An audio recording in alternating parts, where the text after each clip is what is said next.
Nay namatay ba? Uy! Nang pag-abot sa simbahan, di ba, misahan pa man na? Sus, karon kay sigig misa, ang driver sa Purlon, gilay. Nagtanaw po ng tagtungod nga, gilay maning drivera ni, painom tanig tanduay, ba? Digi, painom tanduay, sa kalungnik. Nahurot! Iwa pa man ang misa.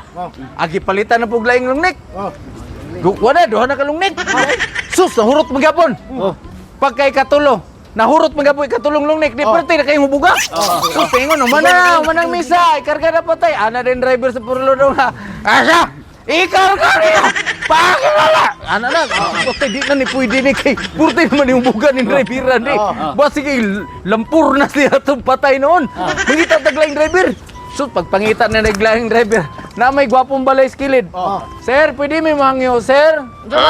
Kabalo ka mo, drive mo, kabalo. Ano man? Padriban nung tanam mo ng Purlon kaya para malubong ng amuhang parinte.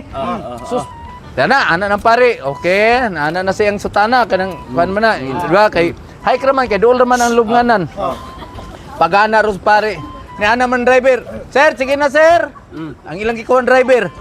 Ana man reno. Uno! Dos!